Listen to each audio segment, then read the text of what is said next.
Staphylococcus aureus, ¿cierto?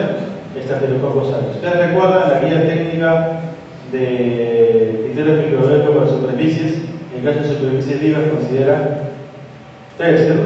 Coliformes, Staphylococcus aureus y un patógeno. Staphylococcus aureus. Este microorganismo que es de mediana toxicidad, están en las mucosas, ¿cierto? De los moleculares de nosotros, en la nariz, en la boca, ahí está. ¿Cuáles son indicadores de higiene aquí? Coliformes, muy bien. Coliformes, ¿cierto? E. coli también. Si se dan cuenta, están en la misma categoría, ¿se dan cuenta? Aerobios mesófilos, categoría 2. Coliformes y E. coli, categoría 5.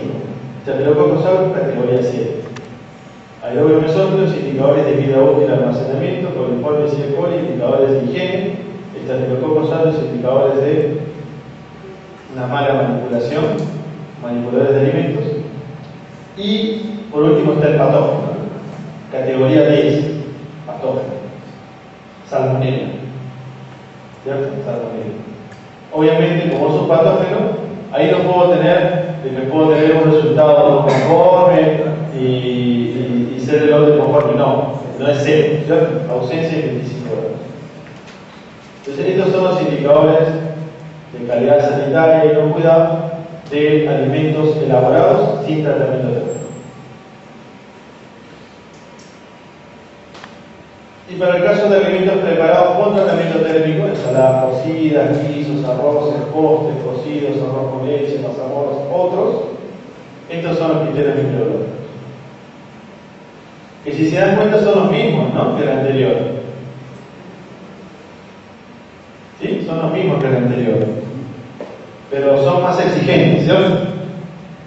Obviamente, ¿no? Como ha habido un tratamiento térmico, proceso de cocción, pasteurización, etc., los aerobios mesófilos ya no son 10 a la 5, sino son 10 a la 4. Los coliformes ya no son 100, sino son 10. Staphylococcus aureus, bueno, sigue siendo 10-10, por eso 10 de manipulación. Escherichia coli más exigente, menor a 3, y salmonella obviamente sigue siendo ausencia de 25 horas. Entonces, respecto a la 591, lo que tenemos que considerar son esos dos criterios para alimentos elaborados. Y para materias primas, el resto, ¿no?, dependiendo de la categoría de alimentos. Una consulta, para el caso de compotas, ¿compotas de fruta? Sí. ¿Conservas? Conservas. Si son conservas, están acá. Y en conservas lo que se exige es esterilidad comercial. Y para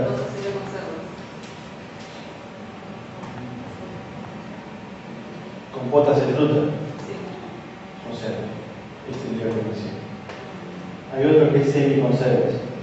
Y para ello yo les sugiero que ustedes lean, porque existe el concepto de semiconservas en la norma. Y dice ahí que es una semiconserva. Y para que sea semiconserva, tiene que estar almacenado a temperaturas de refrigeración. Y si tu producto no se almacenado a temperatura de refrigeración, entonces no puedes conservar una semiconserva. O bien es una conserva, o bien podría ser una fruta o hortaliza semi-elaborada, dependiendo. Si dice que es una compota y todo esto es una esterilización autoclave o una pasteurización, igual. Dentro de semiconservas están separados en dos. Perdón, de conservas están separados en dos.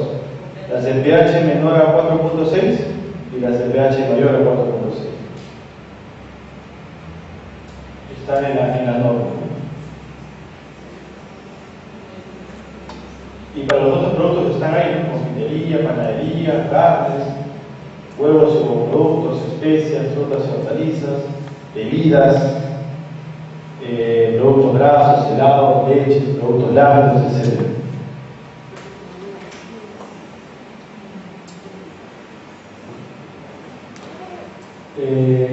A ver, ya casi terminamos.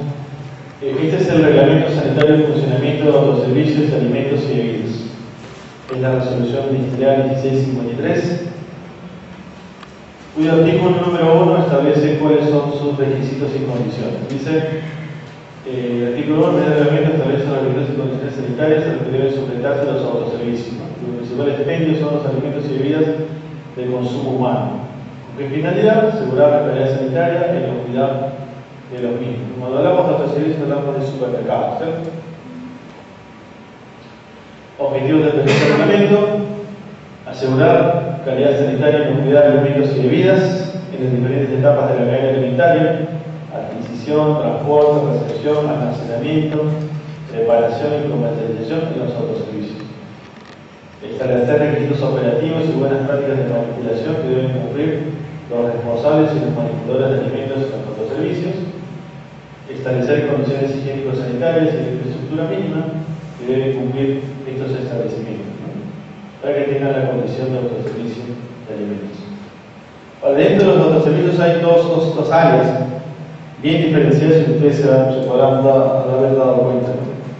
Hay un área de, llamémosle anaqueles, donde están los alimentos envasados y uno los coge y los echa al carrito, ¿cierto? Están envasados en el envase original del fabricante y no hay ninguna manipulación, ¿cierto? Las cajas de cartón de leche, las latas de leche, las bolsas de azúcar, de arroz, etc. Ya sean a temperatura ambiente o en refrigeración o congelación. ¿Sí? Las botellas de yogur en las anaqueles de refrigeración, las mixturas de mariscos congeladas en los almacenes o en los anaqueles de productos congelados, las prepizzas que están en los almacenes en los anaqueles de cartón de refrigerados, todos ellos son cogidos directamente por el consumidor y están en los envases originales del fabricante. ¿Bien? Y hay otras áreas en las cuales sí hay manipulación o fraccionamiento, ¿cierto? La zona de fiambres, la zona de lácteos, la zona de panadería, pastelería, ¿cierto? Ahí hay manipulación. Principalmente en la zona de fiambres y quesos o productos lácteos hay manipulación, ¿cierto? Se hace el peteado de los embutidos, de las mortadelas, ¿cierto? De los quesos, etc. Entonces, ahí obviamente hay una manipulación. Ahí es donde habla de establecer requisitos operativos y buenas prácticas de manipulación. Y hay otras zonas en las cuales se hace el fraccionamiento también de los productos de alto riesgo, ¿no? Las carnes, las aves, los biológicos, ¿cierto? Están también ahí, uno los pide y los fetea, o los corta, o los filetea, etc. Son otras zonas donde están ahí los productos alimenticios y que son dispuestos a los consumidores. Y hay una tercera zona en la cual sí hay elaboración, o bien de productos ya elaborados o alimentos elaborados que llegan y están refrigerados para que los sirvamos en bandejas, ¿cierto? O bien productos que se elaboran en el mismo establecimiento. Por ejemplo, ahí está la panadería y está la pastelería, ¿cierto? En algunos otros servicios, algunos las pasteles llegan de otro local o de un proveedor y solo se expenden en anaqueles refrigerados y se venden. Pero la gran mayoría tiene su propia panadería, por ejemplo, ¿cierto? O su pastelería donde hacen pasteles, todo. Entonces ahí también es una tercera zona. Desde ello habla un poco la norma de cuáles son los requisitos operativos, las buenas prácticas de manipulación en esas zonas. ¿Bien?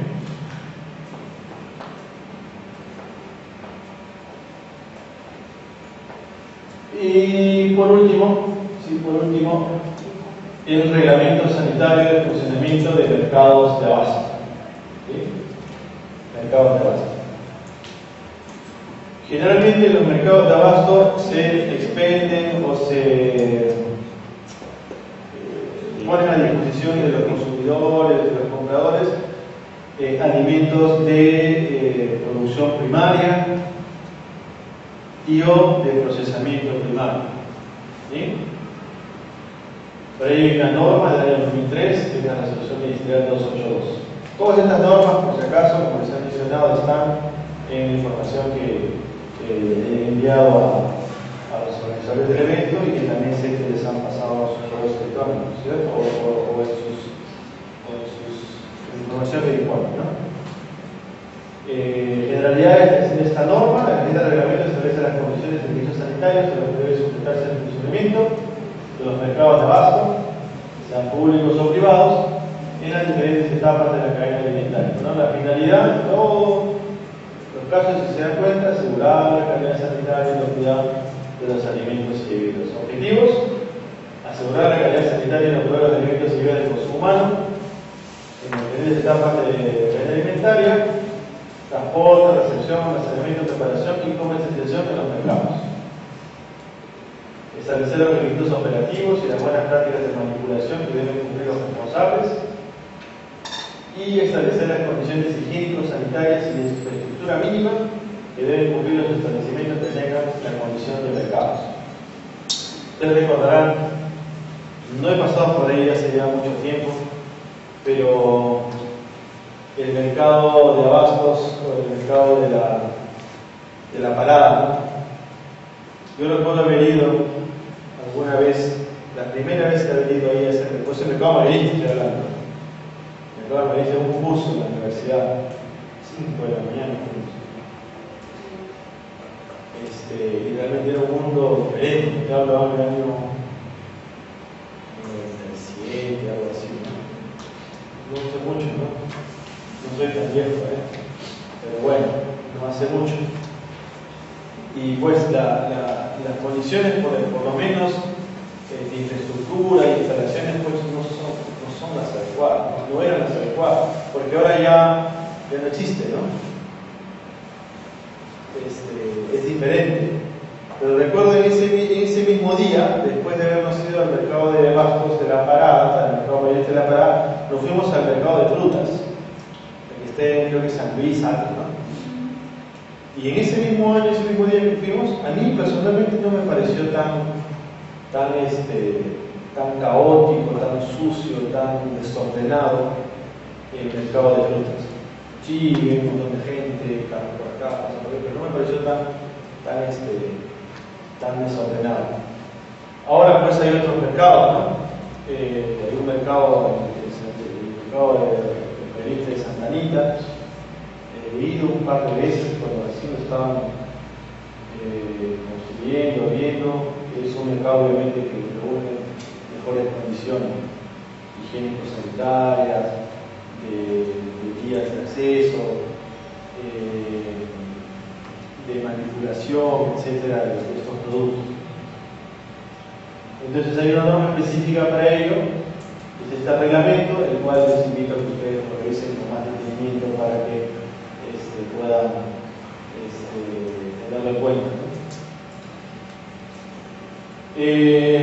Muchas gracias. Si hubiera alguna pregunta, algo adicional al respecto, por favor háganla para poder claro. Hay alguien que me hizo una consulta vía correo electrónico. Carlos Chávez vino. Carlos Chávez, ¿ya? Muy bien.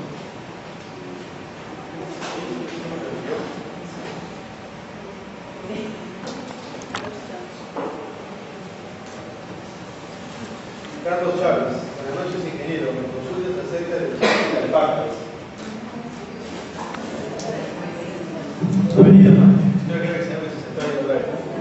Dice, mi consulta acerca del charqui de alpaca, tengo una duda, ¿este producto puede tener un registro sanitario o una autorización sanitaria? ¿En qué se diferencia uno del otro? Llegamos a la conclusión el mes pasado de que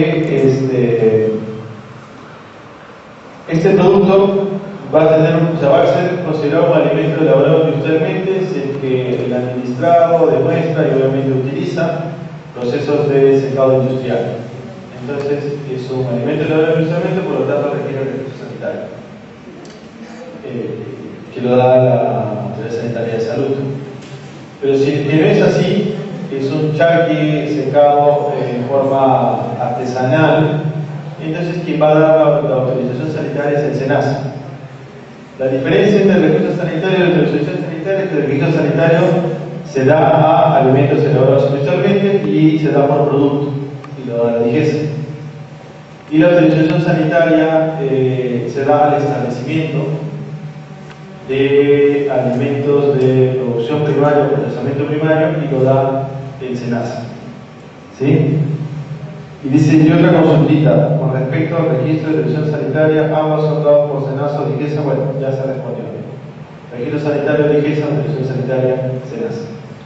Carlos Chávez es quien me escribió hace 2 días. Ah, no, 3 días. Si no está acá, bueno, te cuento. De repente me contestas algo. Ok.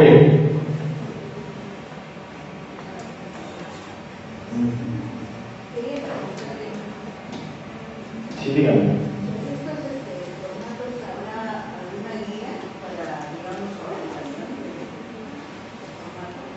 Los formatos de...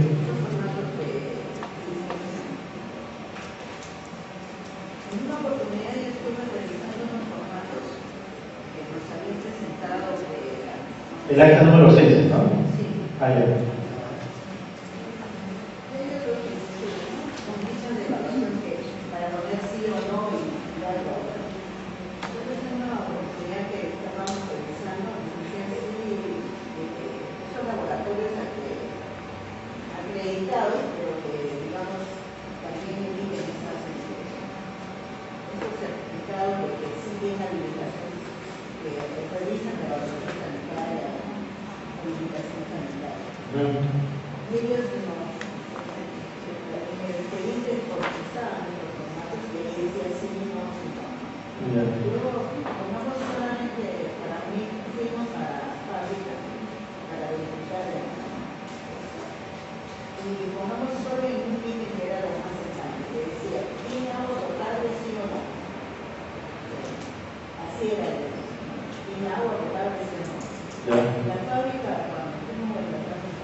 Pero está elevado.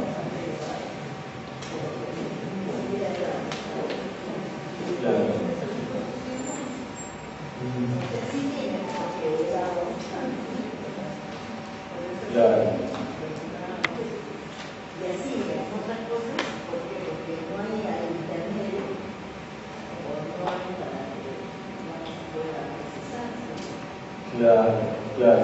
Lo que yo he mostrado acá, el acta número 6, es un checklist de evaluación higiénico-sanitaria de un establecimiento productor de alimentos y bebidas, que lo utiliza la autoridad sanitaria en sus procedimientos de vigilancia sanitaria, de evaluación sanitaria y validación técnica de HACCP. Ya sabemos que eso no son, ¿no? Que se ha desarrollado, se ha formulado en función a las normas sanitarias vigentes y que la autoridad sanitaria lo aplica en sus actividades de vigilancia o de estas validaciones. Y si efectivamente la calificación es sí o no, o sea, tiene o no tiene. Y en función a eso se hace una evaluación final y se determina pues si la planta es habilitada sanitariamente o no. La actual consigna es, y también está especificado así en la norma, es de que ninguna planta de alimentos puede obtener la validación técnico-oficial de HACCP si tiene observaciones pendientes. Tiene que levantarlas todas al 100%, o sea, tiene que cumplir todas. Por lo tanto, generalmente cualquier planta de alimentos que solicita estos procedimientos, sea mediana o muy grande o transnacional o corporación, etc., generalmente se hacen 2 inspecciones. Se hace una primera, se levantan observaciones y se hace una segunda en la cual se tiene que levantar al 100% todas esas observaciones. Si queda una sola, no se da la certificación. Eso es lo que hace la autoridad sanitaria. Ahora, los laboratorios acreditados también tienen checklist de evaluación higiénico-sanitaria, pero muchos de ellos consideran puntuaciones. También es correcto, interpretaciones, 2, 1, 0, 0.5, o sea, 2, 1, 0.5, 3, 4, lo que fuera, dependiendo obviamente del ítem y del riesgo sanitario que pueda tener. Y el criterio obviamente del evaluador, del inspector, el colocar esas puntuaciones. Y en todos lados, incluyendo la autoridad sanitaria, ese es el principal, yo no voy a llamar problema, sino el principal factor que se tiene que mejorar en forma continua, que es el de la uniformidad de los criterios. Que para el inspector A, esa observación la respuesta sea esta, y que para el inspector B, para esa misma observación, la respuesta sea la misma, para evitar la interpretación diferente, ¿no?, del aire. Por eso es que ahora cuando mostré esa acta, es que cada ítem está considerado con el artículo de tal norma. Y los artículos son bien claros, ¿no? son bien específicos. Entonces, ¿cumple o no cumple? Es así, no puede haber intermedio. Y si usted vio que uno consideró de una manera y después usted vio y consideró que de manera tal, bueno, ¿qué podría decirle al respecto? No sé quién hizo la inspección, en qué año, bajo qué norma de repente, fue otra, qué sé yo. Es una observación que usted hace, ¿no? Sí, existen guías, claro, existen guías. La autoridad sanitaria, por ejemplo, realiza capacitaciones a sus inspectores de provincias, ¿sí? Y hemos participado, ¿sí?, con el doctor Palomín en ello, hemos estado ahí en Liguesa, capacitando a los inspectores sanitarios de provincias. Se hacen 2 veces al año, de las lisas y las derezas, y vienen a Lima todos ellos y se les hacen las capacitaciones para justamente uniformizar criterios. Y no hay alguien que piense diferente en Lima, o en Trujillo, o en Iquitos, etc. Y esas capacitaciones se hacen. Y también existen, pues, guías de interpretación, ¿sí?, y también para ello. La idea es uniformizar criterios.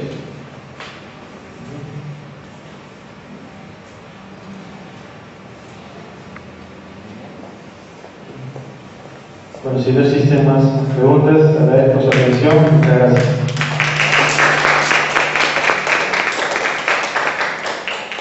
Bueno, agradecemos al ingeniero Jorge Torres por su ponencia en la primera parte de lo que es legislación. Ya lo vamos a ver en el tercer módulo. Todas las consultas tienen ahí su correo, es más, toda la información, toda la normativa lo van a tener también en su CD y colgados también en la web. Se les ha asignado ya la contraseña de ingreso para este módulo 2. Muy bien, vamos a tener un break de 10 minutos, nos esperan sentados porque van a repartir acá los tocaditos y de ahí ya comenzamos con la segunda parte de la iglesia. Gracias.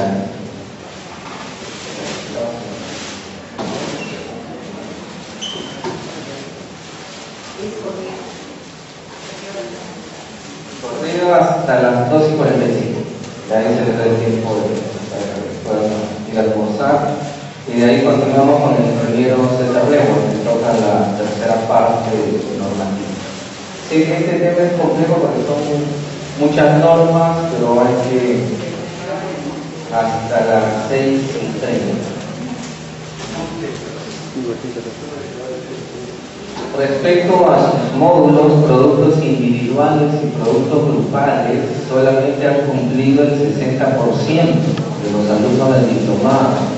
Así que apelamos a que envíen sus productos finales, porque recuerden de que para su promedio final no se considera el tema de asistencia, se consideran los productos, producto individual, producto grupal. Correcto, que eso está detallado ahí en sí. Nos falta el 40%. Lo otro es que solamente el 20% nos ha alcanzado la documentación, que son DNI legalizados, un título legalizado. Entonces la universidad nos ha dado plazo hasta el tercer módulo para poder presentar, que es hasta el 10 de enero del 2015. Así que por favor traten de entregar las fotos, el DNI legalizado y el título legalizado, porque si no también termina el diplomado y si no se entrega a tiempo se va a demorar la entrega del diploma de especialización. Nosotros queremos, bien terminamos el mes de mayo y ese mismo día entregarle su diploma de especialización de doctor de la universidad. Correcto, así que entreguen a Diana, que es la encargada de recepcionar todos esos documentos. Solamente el 20% han cumplido.